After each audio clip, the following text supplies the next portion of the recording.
पहाटे 3 दरम्यान पुण्यात एका स्टुडिओ अपार्टमेंटमध्ये जोरात पार्टी सुरू असते। अचानक बेल वाजते, दरवाजा उघडतो आणि समोर दरवाजा उघडल्यावर असते पुण्याची क्राईम ब्रांच। म्हणजे इकडे कळतं की क्राईम ब्रांचच्या पथकाने तिकडे छापा टाकला। या छाप्यात खडसेंचा जावई प्रांजल खेवलकर याच्यासह एकूण 7 जणांना ताब्यात घेण्यात येतं। यात 5 पुरुष असतात आणि 2 महिला असतात। या 7ही जणांना पुण्याच्या सत्र न्यायालयात हजर करण्यात येतं आणि तिकडे 5 पुरुषांना 2 दिवसांची पोलीस कस्टडी मिळाली, तर 2 महिलांना न्यायालयीन कस्टडीमध्ये पाठवण्यात येतं। इकडे हे तुम्ही लक्षात घ्या की 2 महिलांना न्यायालयीन कस्टडीमध्ये पाठवण्यात येते, कारण यावरून देखील आपण नंतर प्रश्न उपस्थित करणार आहे। आता काल कोर्टात काय झालं, तर कालची दुसरी वेळ होती। पोलिसांनी कोर्टात 3 दिवसांच्या कस्टडीची मागणी केली होती। दुसऱ्यांदा मागणी सुरू होती ही, पण कोर्टाने फक्त 2 दिवसाचीच कस्टडी मंजूर केली, कारण पोलिसांनी कस्टडीसाठी सादर केलेले मुद्दे कोर्टाला आता पुरेसे ठोस वाटत नव्हते। आणि महत्त्वाचं म्हणजे याआधीही त्यांनी 2 दिवसांची कस्टडी घेतली होती आणि आता पुन्हा जवळपास तेच मुद्दे कोर्टासमोर ठेवले गेले होते। त्यामुळे गेल्या 2 दिवसात पोलिसांनी तपासात काय प्रगती केली हेही कळत नव्हतं। म्हणूनच कोर्टाने पोलिसांना फक्त 2च दिवस आता पुढचे अजून अधिकचे दिले।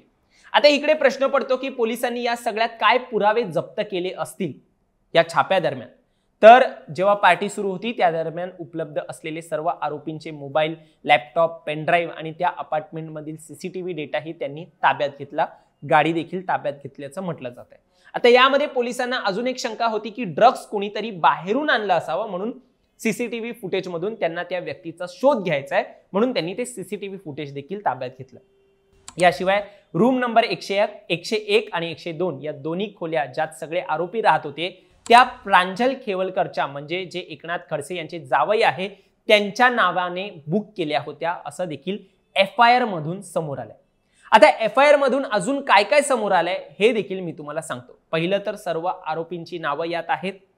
प्रांजल खेवलकर यांना आरोपी क्रमांक 1 बनवलंय, म्हणजे सगळ्यात पहिला खडसेंच्या जावयांचंच नाव टाकलंय। नंतर आरोपी क्रमांक 2 निखिल पोपटन, आरोपी क्रमांक 3 समीर फकीर मोहम्मद सय्यद, चौथा आरोपी सचिन भोंबे, 5वा श्रीपाद यादव, 6वा ईशा सिंग, 7वी प्राची शर्मा, असे एकूण 7 आरोपी आहेत।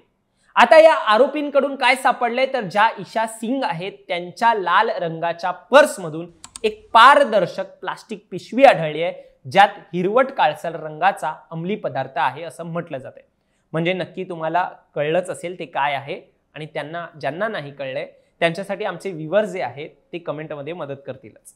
मग पुढे याशिवाय एका सिगरेटच्या पॅकेटमध्ये 3 छोट्या प्लास्टिकच्या पिशव्या सापडल्या, ज्यात 2.87 ग्रॅम कोकेन होतं। आणि दुसरी महिला आरोपीच्या म्हणजेच प्राची शर्माच्या रूम मधील टेबलवर आणखी एक पारदर्शक पिशवी सापडली, ज्यात अजून 70 ग्रॅम हिरवट काळसर रंगाचा अंमली पदार्थ होता। पुढे किचन मधून बिअरच्या बाटल्या, विस्कीची बाटली, हुक्का आणि हुक्क्याचे फ्लेवर्सही जप्त करण्यात आले। आता FIR नुसार कोकेनचं प्रमाण 2.87 ग्रॅम आहे, पण NDPS म्हणजे अंमली पदार्थाच्या कायद्यानुसार 2 ग्रॅमपेक्षा जास्त कोकेन सापडलं तर तो गुन्हा मध्यम स्वरूपाचा मॉडरेट मानला जातो, आणि जर 5 किंवा 10 ग्रॅमपेक्षा जास्त असेल तर तो आणखी गंभीर गुन्हा ठरतो। इथे 2.87 ग्रॅम असल्याने हा गुन्हा मध्यम स्वरूपाचा आहे, पण तरीही गंभीर आहे असं म्हणता येतोय। पण महत्त्वाचं म्हणजे हे दोन्ही पदार्थ प्रांजल खेवलकरकडे सापडलेले नाहीयेत, ते या महिलांकडे होते, त्यांच्या पर्समध्ये होते अशी माहिती माध्यमांमधून सांगितली जाते। यात देखील अजून एक आरोपी फरार आहे, जिकडे FIR मध्ये 8व्या आरोपीचा उल्लेख करण्यात आलाय। त्याचं नाव आहे राहुल। हा व्यक्ती घटनास्थळावर होता, पण छापा पडताच तो पळून गेला। पोलिसांना त्याचा चेहरा माहिती आहे, नाव माहिती आहे, पण तरीही गेल्या 2 दिवसात त्यांना हा राहुल सापडलेला नाहीये। पोलिसांनी हॉटेलच्या मॅनेजर आणि मालकांचे जबाब नोंदवले आहेत, आणि त्यातून असं कळतंय की राहुल गेल्या 2-3 दिवसापासून तिथे हुक्का पॉट लावण्याचं काम करत होता। आतापर्यंत आपण सर्व बॅकग्राऊंड स्टोरी जाणून घेतली, घटना कशी घडली, काय घडली, आरोपी कोण होते, त्यांच्याकडे काय काय सापडलं, कोण फरार आहे, आणि इतर गोष्टी आपण जाणून घेऊया। आता आपण आपल्या महत्त्वाच्या मुद्द्यावर येऊया। त्या अगोदर अजूनही तुम्ही चॅनल सबस्क्राईब केलं नसेल तर नक्की करा, कारण असे माहितीपूर्ण व्हिडिओ आम्ही नेहमी तुमच्यासाठी घेऊन येत असतो। माझं नाव ओमकार साळवी आणि या विषयाला आपण सुरुवातीपासून सुरू करूया। सुरुवातीपासून आपण सगळं जाणून घेतलेलं आहे। ही सगळी माहिती विविध माध्यमांकडून घेण्यात आली असून त्यातून जे जे संदर्भ मिळालेत त्यात पोलिसांच्या तपासात काय काय प्रश्न उपस्थित होत आहेत आणि या प्रकरणात काही गोष्टी कसे संशयास्पद वाटतायत ते मी आता तुम्हाला सांगतोय। घटना तर आधी मी तुम्हाला सगळी सांगितलीच। प्रांजल जे खडसेंचे जावई आहेत त्यांच्या नावावर रूम बुक होती, म्हणजे FIR मध्ये स्पष्ट लिहिलंय की रूम प्रांजलच्या नावाने बुक होती आणि पोलिसांना याची माहिती आधीच होती। पण सुरुवातीला पोलिसांनी असं सांगितलं होतं की त्यांना प्रांजल कोण आहे हे माहीतच नव्हतं। छापा टाकल्यानंतरच त्याची ओळख पटली असं पोलीस म्हणतात। मग हा विरोधाभास का आहे? प्रांजल खेवलकरला पोलीस आधीच ओळखत होते का? त्यांना ही टीप कशी मिळाली असा देखील आता प्रश्न आहे। मग अजून एक महत्त्वाचा प्रश्न म्हणजे कोकेन आणि गांजा ईशा सिंगच्या पर्समधून सापडलाय, म्हणजेच प्रथम दर्शनी तिच्याकडेच ड्रग्स होतं, तरीही तिला आणि प्राची शर्माला न्यायालयीन कस्टडीमध्ये पाठवण्यात आलं, तर बाकीच्या 5 जणांना पोलीस कस्टडी मिळाली। याचा अर्थ काय? ज्यांच्याकडे ड्रग्स सापडले त्यांना हलकी कारवाई आणि ज्यांच्याकडे नव्हतं त्यांना कठोर कारवाई। इकडे असा हा दुटप्पीपणा का झालाय असा देखील आता प्रश्न आहे। यात देखील राहुल नावाचा अजून एक 8वा आरोपी आहे, तो का सापडत नाहीये? राहुल नावाचा व्यक्ती घटनास्थळावर होता आणि तो पळून गेला। पोलिसांना त्याचं नाव माहिती आहे, चेहरा माहिती आहे, तो काय करत होता हे सगळं माहिती आहे, तरीही 2 दिवसापासून तो सापडत नाहीये। पोलिसांच्या तपासात काय अडथळा येतोय त्याला पकडायला असा देखील आता प्रश्न आहे। आणि त्याहून मोठं म्हणजे तपासात प्रगती का नाहीये? पोलिसांनी 2 दिवस कस्टडी घेतली पण कोर्टात त्यांनी पुन्हा तेच जुने मुद्दे सादर केले असं माध्यमांमधून म्हटलं गेलं, म्हणजे गेल्या 2 दिवसात तपासात काहीच प्रगती झाली नाही का? यामुळे कोर्टाने देखील त्यांना फक्त 2च दिवसांची पुढची कस्टडी दिली। आणि अजून एक प्रश्न, ड्रग्स कोणी आणलं होतं? ईशा सिंगच्या पर्समधून ड्रग्स सापडलं, पण ते तिने कुठून आणलं? कोण ट्रॅफिकर होतं? कोणी ते विकलं? याबाबत पोलिसांकडे अजून काहीच माहिती नाही। आरोपी तपासात सहकार्य करत नसल्याचं पोलिसांचं म्हणणं आहे, पण मग त्यांनी 2 दिवस काय चौकशी मग केली? या सगळ्यात पोलिसांच्या कार्यपद्धतीवर संशय निर्माण करण्याचा अनेक प्रश्न निर्माण होत आहेत। त्यामुळे अजून एक कारण म्हणजे प्रेस कॉन्फरन्सचा मुद्दा देखील त्यात आहे। पुण्यात मोठ्या बातम्यांनंतर सहसा वरिष्ठ पोलीस अधिकारी पत्रकार परिषद घेतात, पण या प्रकरणात DCP स्तराच्या अधिकारीने समोर येऊन कॉन्फरन्स घेतली। त्यामुळे ही केस साधीसुधी नाहीये हे पोलिसांना आधीपासून ठाऊक होतं का? हा देखील प्रश्न आहे। डिफेन्स वकिलांनी कोर्टात असा युक्तिवाद केलाय की प्रांजल खेवलकरला जाणीवपूर्वक या प्रकरणात गोवलं गेलंय, पण हा ट्रॅप होता का याचं उत्तर फॉरेन्सिक अहवाल आणि पुढील तपासातूनच मिळतील।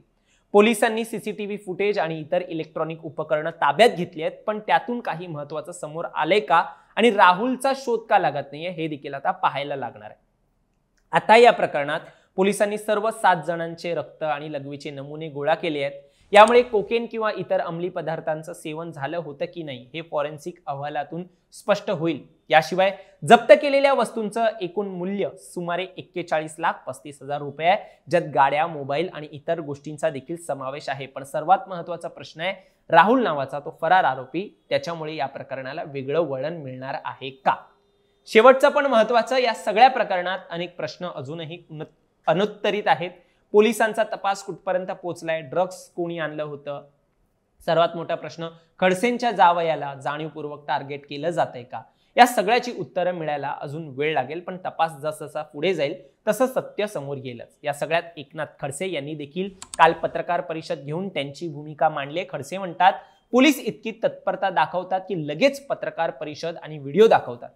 एवढी तत्परता प्रफुल्ल लोढा जो हनी ट्रॅपमध्ये अडकलेला आहे, बलात्कारात अडकलेला आहे, ज्याने गिरीश महाजनांवरती आरोप केले आहेत, या संदर्भात पोलीस यंत्रणा पुढाकार घेऊन जनतेला का माहिती देत नाहीये? नाशिकला जे काही सेक्स स्कॅन्डल झाले त्याचा गवागवा झाला, त्या महिलेने अनेक आरोप केले आणि मग नंतर मागे घेतले, त्यावर पोलिसांनी सरकारी यंत्रणा का बोलत नाहीये? पोलीस यंत्रणेने खडसेंना कशा रीतीने बदनाम करायचे हा प्लॅन आखलेला दिसत आहे। वारंवार खडसेंचे जावई दाखवले जात आहे। असे सत्य असेल तर कारवाई करायला माझी हरकत नाहीये, पण प्लॅन करून कोणी कारवाई करत असेल तर योग्य नाहीये। सरकारने याचे उत्तर दिले पाहिजे असे म्हणत खडसेंनी पोलीस कारवाईतील फोटो आणि व्हिडिओ कसे बाहेर आले असा सवाल सुद्धा या पत्रकार परिषदेच्या माध्यमातून उपस्थित केलाय। तुम्हाला या संपूर्ण प्रकरणावर काय वाटतं? तुमचं मत देखील आम्हाला कमेंटमध्ये सांगा आणि असेच राजकीय घडामोडी पाहण्यासाठी सबस्क्राइब करा प्राईम टाइम महाराष्ट्राला। धन्यवाद।